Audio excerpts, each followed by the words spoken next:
Good morning. Welcome to the latest instalment of Arlen Close's Trending Treasury series of webcasts, where we look at topical issues in the world of local authority treasury management.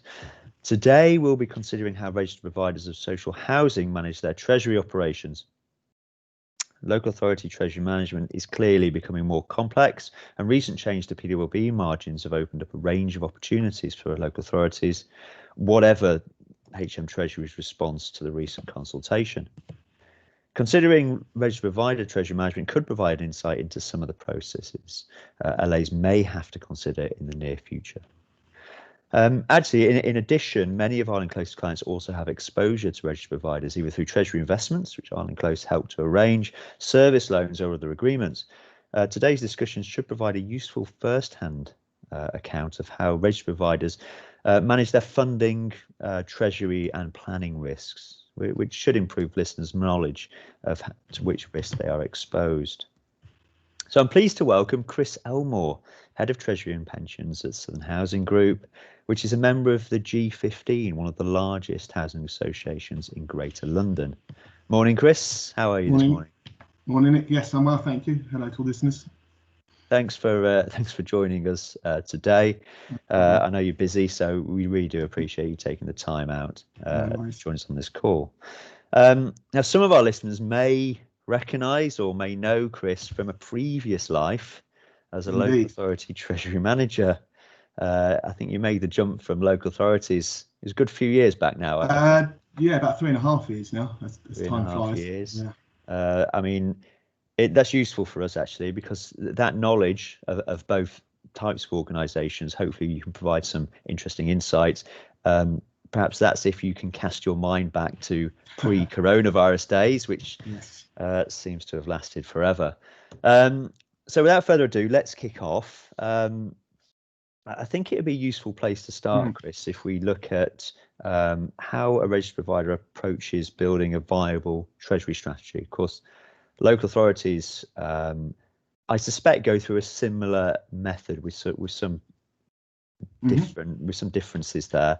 The local authorities approve a treasury management policy document. Of course, it's approved for the start of the financial year by elected members, and it provides it's a document that provides a set of limitations on what officers can do, but really provides a goal. You know, what are we trying to achieve during that year in terms of funding and treasury and investment? So I wonder if you give an insight on what RPs do, how RPs approach that. Yeah, sure. I mean, first thing to say is we, like local authorities, we have two documents. We have a treasury management policy and a treasury management strategy. The treasury management policy, as you highlight for local authorities and housing association, sets out the limits by which we can operate in within our treasury function, be that from an investment approach, from where we deposit our cash, but also from a loan perspective, and that's the kind of key element from a housing association perspective. We set limits on liquidity, our mix between fixed and floating, our refinance risk, all similar things that you would expect to see in a local authority treasury management policy we have within the housing association treasury management policies. Now, that's a document that's reviewed each year by our finance committee and is approved each year by the finance committee. And it kind of just rolls forward each year, depending if we need to make any appropriate changes. Whereas the treasury management strategy sets out our targets for the year. What as a treasury management function we aim to do for the business. Now, taking a step back, how that is developed is all to do with the group's long-term financial plan, effectively a business plan that the group housing associations have to set every year as per the regulator. It's a 30-year business plan which takes into account all elements of the business, from operational to more capital expenditure, be it on repairs and maintenance or future developments that the group housing association is hoping to undertake. That's all plugged in to a model. We tend to use a Brooks financial system, which I think is very common across housing associations. And from that, we can derive what our funding requirement is going forward. That then feeds into our treasury management strategy, setting out the targets for the year for the treasury function. If any, what debt we're looking to approach, how we're going to fund that, the impact that would have on our business plan going forward, and the different routes we can take to fund that. Yeah, that's interesting. Actually, it sounds, in many ways, it's very similar to how a local authority builds it's treasury strategy. We start off, and we help clients with this, but local authorities create a long-term balance sheet projections, essentially building in capital plans and other draws on revenue, and that essentially sets the scene. It sets the shape of what the balance sheet looks like going forward, and what funding we need to fill that hole, essentially. Yeah, I mean, from a housing association perspective, it's similar, but in terms of the funding hole, what we're looking for is really what we need to finance, we need to raise to develop. It's not so much to plug funding holes, it is to invest in our capital development. As a housing association, our core business is to look after the properties we have, make sure they're at a decent home standard, invest in them accordingly, but also to develop additional social housing so that we can help house those in need. So it's a key driver for any housing association, especially Southern, to keep building and developing social housing. And that obviously needs financing, and that's where the treasury function kind of comes in. Thanks for that.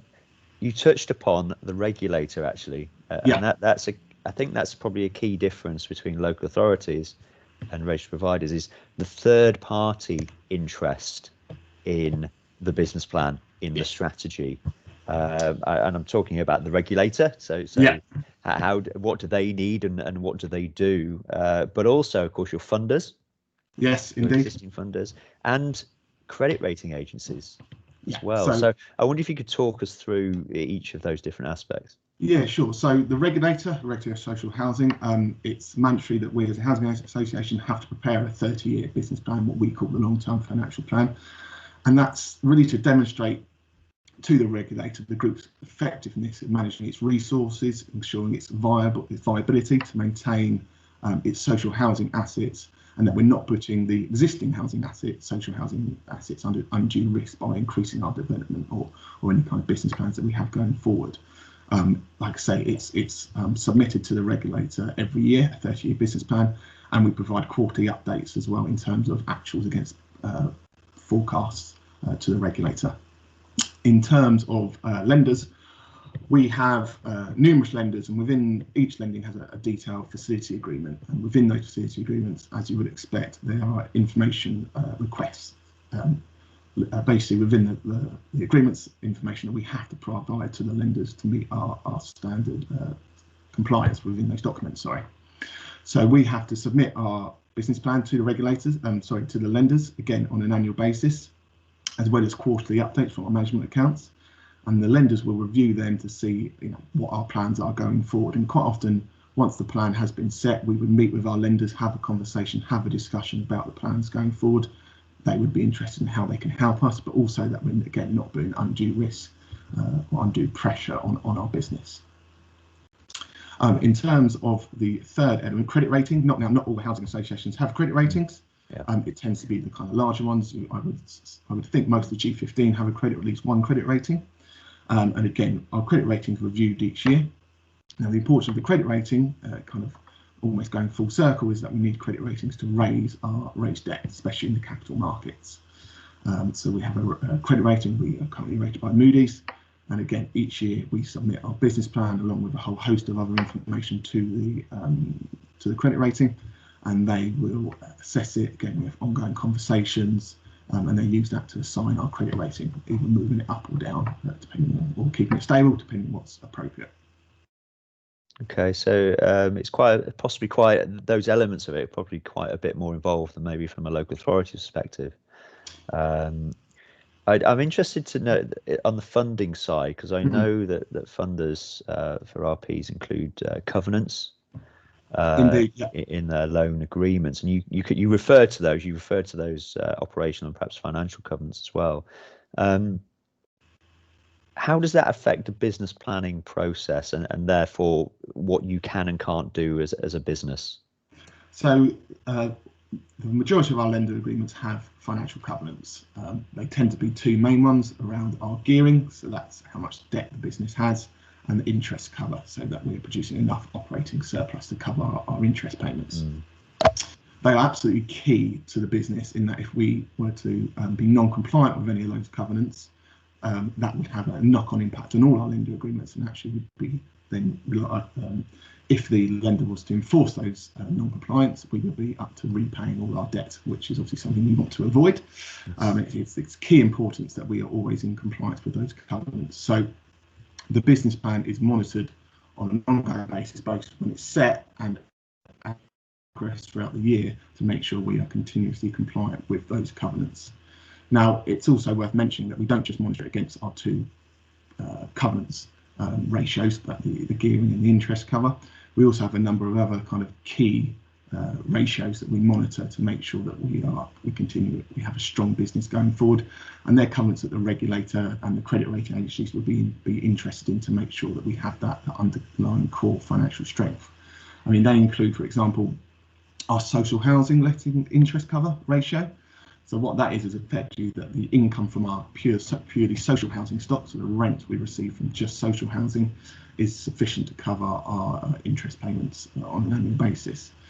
Obviously, as a housing association, we don't just produce from social housing, we have open market sales as well, where we build and sell on private on the market, and also private rent, where we build and rent properties out in the private market. From social housing letting interest cover, those income sources are excluded, and it just focuses purely on our social housing income. And because that's our key business, that's what housing associations are there to do. They are monitored and regulated as well from the housing regulator to make sure that they continue to be strong. Okay, and how, given that the economy is changing all the time, given that interest rates are changing, how do you give comfort, or how do the funders, how do they all find comfort in the business plan? I mean, you must have to convince them to some extent of the viability in different economic scenarios. Yeah, of course. So what we do on the business plan is we do a number of stress testing. Well, we do scenario testing and stress testing. Scenario testing is we look at potential scenarios. We call them, we have a number of them, such as a black swan scenario, when a number of elements changed, a negative impact on our plan. We looked at the impact of potentially a disorderly Brexit, the literature released by the government, plug those into our business plan, and to see how that has an impact both on our covenants and those core ratios that I talked about, to make sure that the business has that resilience to moving external elements which we are kind of outside our control. We also do stress testing on elements that are within our control. If we were to increase our development, decrease our development, increase our spending on repairs and maintenance, etc. A whole variety of different scenario and stress testing we undertake. My colleague at the moment is going through that process, and we're currently up to around 30 different stress and scenario testing, so it's quite comprehensive. Okay, that's interesting. You're basically building in the flexibility ahead of need. So if something does happen, you already know what outcome that or what response from the business that's going to produce. Correct, because within those kind of stress and scenario testing, we have a number of kind of mitigation actions we can take, elements that we can, levers that we can pull to ensure the kind of continued smooth running and strength of the business, and that we continue to meet all those covenants, both external and our key ratios. Okay, no, that's really useful. I must admit, I don't expect local authorities, even if they go and borrow from private sector sources, to be exposed to the same kind of covenants, operational, financial, that indeed RPs are. But from a credit perspective, from a credit risk perspective, it's really useful to know that you're not in a bubble, you're not in an isolated. No, and I suppose the these all parties, if you like. Yeah, and the difference being, I think, between LAs and housing associations is that LAs are effectively government funded. And they've always got that kind of covenant strength. Whereas housing associations, yes, we're charities, yes, we are regulated, but we are effectively businesses, and we don't have that underlying strength of the UK government. Okay, yeah, good point. Useful to point out. Okay, well, that's a good starting point. We've discussed strategy. I think we've seen that local authorities and housing associations build a strategy in similar ways, but clearly there's a lot more monitoring, perhaps a lot more external oversight of a registered provider's strategy or business plan going forward, and how you meet those needs. It's probably worth then talking about And again, there's going to be differences here and perhaps similarities, but what are the tools? So in terms of what are the tools in terms of meeting your short to medium term funding, but what are the tools in meeting those big long term funding needs? You talked about development for rent, for open market sale, for just extending the social housing property base. What are the tool, what are the funding tools you use to meet those needs?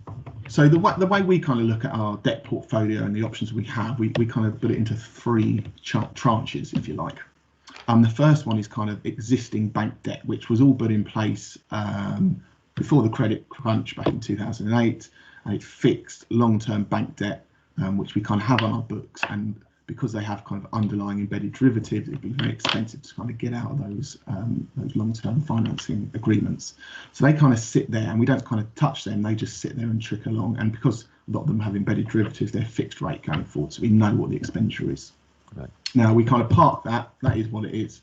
The two options we have going forward in terms of future financing are around bank lending again, but around revolving credit facilities. Sorry.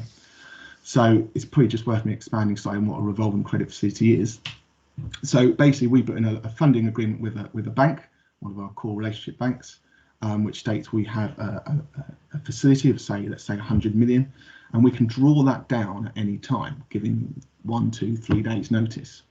So as and when we need the cash, we have to fill out some documentation, and we can draw that money down, and it's within our bank account, and then we start paying our interest on that. It's usually a floating interest rate, so it'd be LIBOR plus a margin, and we can pull that down, like I say, at any time.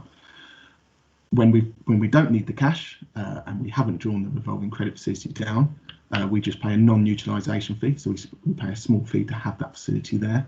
And the key with the revolving credit facility part is the revolving part, in that we can pull that money back, use it for a month, 2 months, 3 months, and then repay it.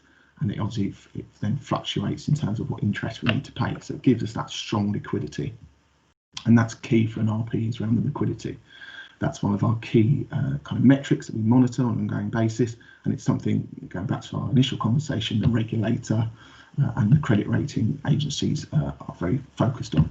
So our revolving credit facilities are a key tool that we have from our borrowing perspective. That's quite an interesting point, Chris. Sorry, I'll stop you there. Yes, for liquidity risk, it's clearly a business. A huge business issue for an RP. You just do not want to run out of money.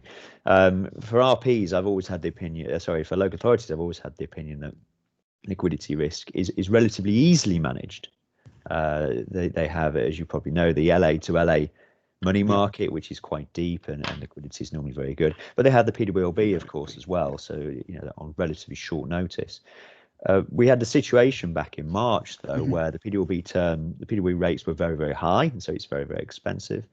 And also liquidity in the LA to LA market dried up. So during that period, relatively short period, but it just shows that liquidity stresses can happen in the LA market. Actually, an RCF or some kind of liquidity facility would have been useful to quite a number of our clients, I think. So it's interesting to hear you say that. I mean, how often do you draw on RCFs? Is it a daily thing or No, it's not daily. I mean, it depends. I think one of the main driver for our drawing our debt is as and when development expenditure goes out of the business. And quite often, yes, we have the forecast plan, but that can be reprofiled.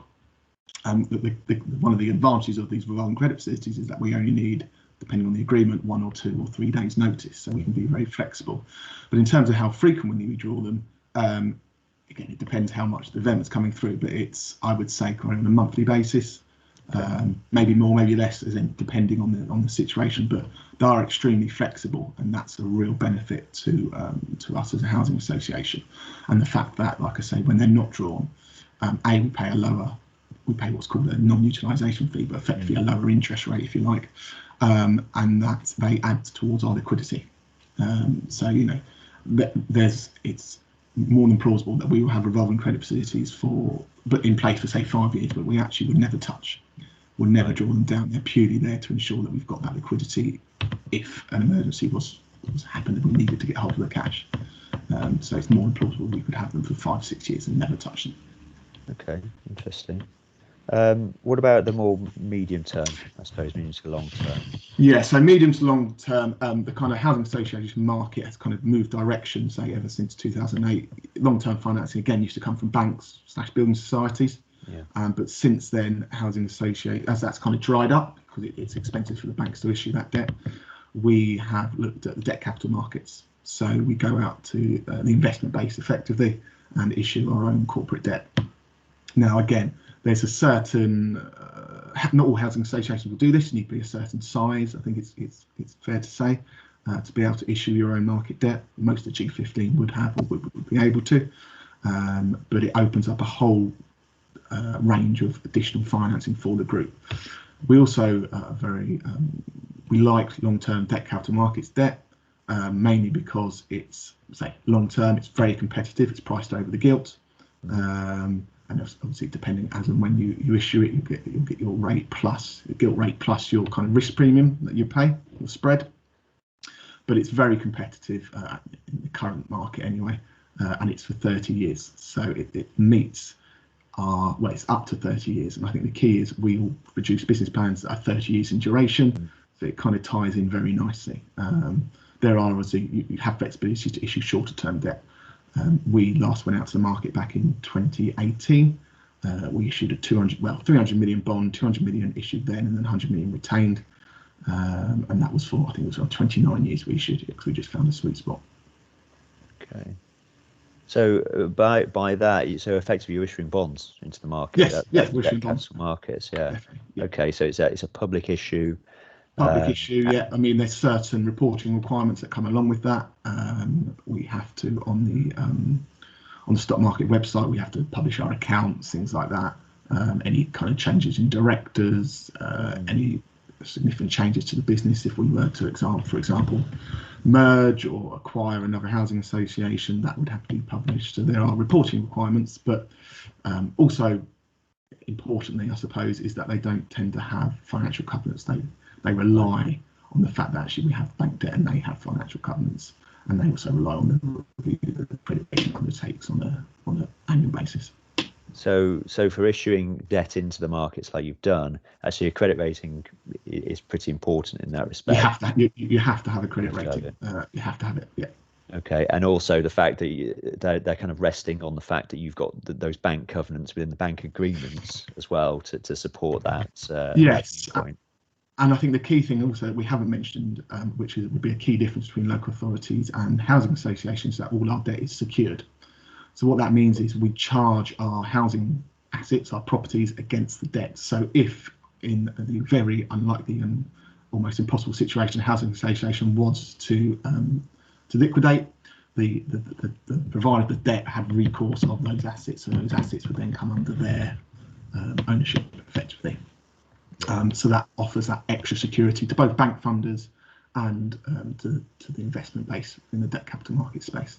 Okay, and you're right, that's a key difference to local authorities in that they're not actually allowed to secure property for these kind of agreements. But I have noticed that maybe not for the longer term funding that you've been talking about, but for medium term funding, plenty of registered providers have been going to market on an unsecured basis. Yeah.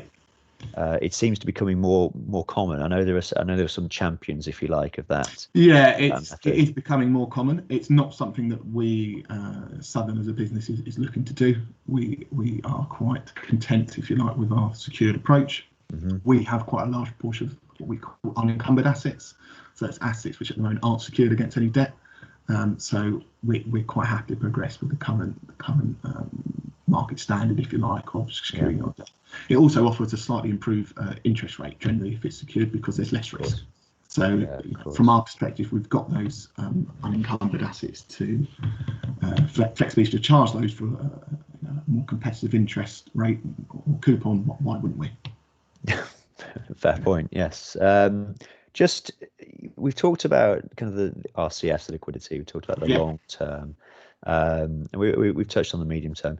If you weren't going to actually put a public issue Are there other ways to raise debt? I know the private placement market is quite substantial in RPs, and indeed a lot of our clients have actually looked at that method themselves, especially when the PDLB first raised the margins back in October. So I wonder if you can provide some insight there, and also the kind of the processes you take maybe to getting to the point of issue. Yeah, so like you say, the other option if you don't go for public issuance is a private issuance, and what that would involve is appointing some book runners. When I say book runners, they tend to be the main kind of clearing banks, UK banks, be it I don't know, Barclays, HSBC, those kind of household names almost, and they would facilitate you issuing a private placement. They would facilitate you arranging meetings with private firms that are looking to kind of purchase this debt, and like you say, you go through the process of issuing. Now there are significant similarity between a public and private issuance in that the documentation is quite heavy. Again, especially if it's secured as well, you have to get your lawyers. There's lengthy legal work to put the documentation in place. An advantage of being a local authority there, I think. Yes, yeah, possibly it makes it pretty slightly smoother from that perspective. We, like I said, we haven't gone down the private placement route at the moment. Again, it's an option we may look to going forward. I think for some of the housing associations where they've got a larger proportion of debt capital markets debt, it's about diversifying their funding. So they've not, because it tends to be from a public issuance debt, it tends to be those same kind of investment firms which buy your debt. And there's also, if you're continuing issuing debt within that same space, there's a concentration risk from their side, so you're likely to get less appetite. So then the private route is a way to look. We, like I say, as an organisation, haven't gone down that at the moment, but it's something we always monitor and look at as and when we go out to, we have the need to go out to the market. It's interesting. It's also, go on, sorry. I was just saying the other option, obviously, this is kind of, we talked a lot about smaller, large housing associations, because that's kind of, but smaller housing associations, kind of, you've got companies like THFC, the Housing Finance Corporation, who would accumulate kind of debt requirement from smaller housing associations and issue a bond, which is not just for one housing association, but for many. And I think there was a similar kind of move within the local authority sector to issue some kind of debt, which I seem to remember there were ramblings when I was in the market, but I've not followed it. Yeah, the Municipal Bond Agency recently issued a single name bond, it has to be said, for Lancashire County Council, a couple of those, but they are looking at some kind of joint arrangements in the future. Yes, okay, so I'm just conscious of time, so I think it might be worth looking or might be worth discussing hedging briefly. Now, from our pre-chat, I know this isn't a huge issue for you at the moment. It's not exposure to hedging in form of derivatives isn't something that you have. But is it part of your toolkit? Is it just the situation at the moment, and it's an option that you do look at as potential? Yes, completely. So, like I said, we don't have any standalone swaps or hedging instruments at the moment. It's like I say, it's a lever we can pull if we feel the need to flip some of our variable to fixed rate. I think it's from Southern's perspective at the moment, our debt, is generally quite highly fixed. We're around 89-90% fixed, so there's not the need from our perspective to fix any variable to fixed because we've got that kind of proportion already. What we do, and we are currently in discussion with a number of our lenders, is putting in ISDA agreements. So ISDA agreements are the kind of core documentation that supports any hedging that you would undertake. And our thought process is, well, if we want to do hedging in the future, we want to have that ability. So by putting these documentations in place, kind of when we don't need them, we can then take our time, make sure we get it right. Also, once they are in place, we've got that flexibility going forward as and when we need it, so we can turn it around reasonably quickly if we decide that hedging is the right option. It's worth pointing out that any kind of hedging the organisation would undertake, or indeed any new debt financing the organisation would undertake, it all has to go through a strong governance process. So we have to go up to effectively our finance committee to seek approval for any kind of financial instruments that we want to issue or go ahead and use. Okay. Well, I think we've probably covered that in enough detail there. It is interesting. There are definitely similarities between the two types of organisations, but clearly that there's perhaps RPs are a lot further down the road, but necessarily so because of the organisation structure that you have. You don't have access to the PWB and things like that. Yeah, I mean, I think that's one of the key differences, the lack of the PWLB, if you like. Local authorities have that great resource. Yeah, but you mentioned diversifying funding streams. Yeah. So the PWB, you are exposed to policy risk there. Yeah. And we can see that with rates moving all over the place. Yeah. And so actually diversification is a key issue for local authorities as well.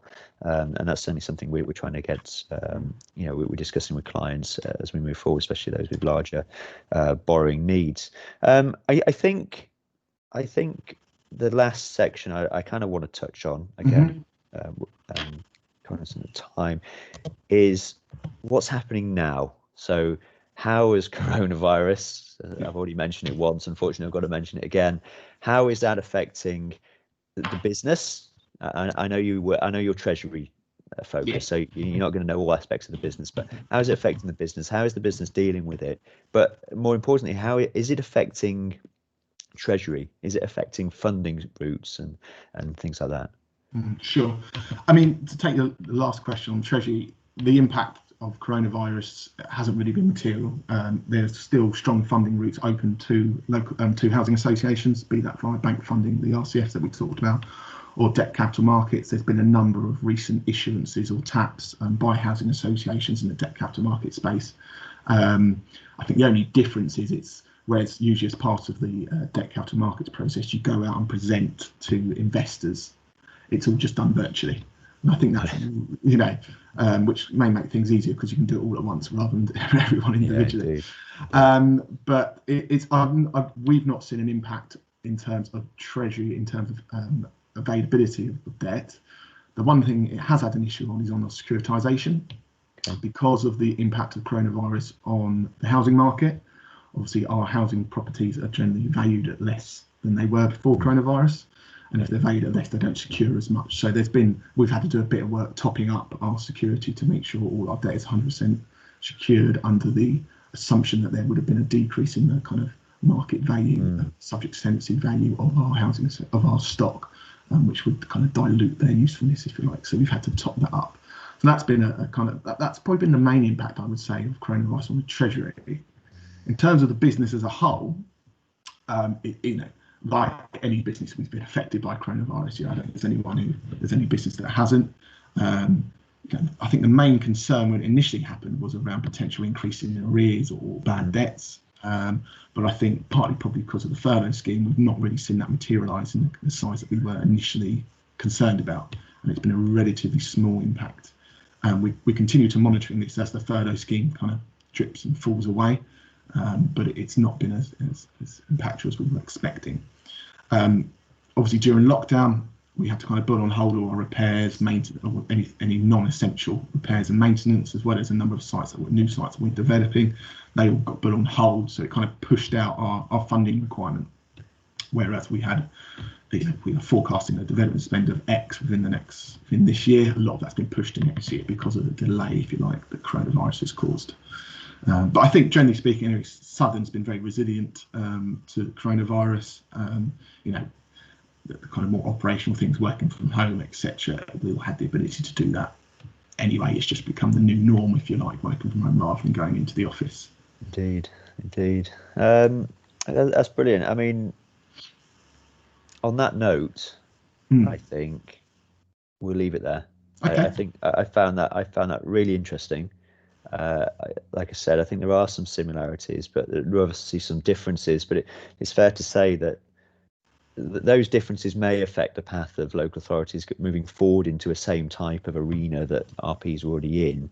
But they're always going to be there, I suspect, with the PWB providing kind of lender of last resort, if you like, and so the focus and perhaps the third party focus on RPs won't be as significant. But still, on local authorities won't be as significant, but still it does show that you're already dealing with these issues. Local authorities can quite happily deal with these issues as well, follow the same kind of path, and have the same type of options open to them. I think it's also been useful as well from a credit perspective. So learning more about how you plan, learning more about how you stress those tests, of course, as well, learning more about the funding options and how you've coped in coronavirus, I think is very useful. So hopefully the clients that are exposed to RPs can take that on board and feel slightly more comfort in some of those exposures going forward. So Chris, thank you very much. Excellent. No, Really hope it's been useful. Brilliant. Yeah, definitely. I thank you once again for taking the time, and for everyone else, have a nice afternoon. Bye. Thank you. Cheers.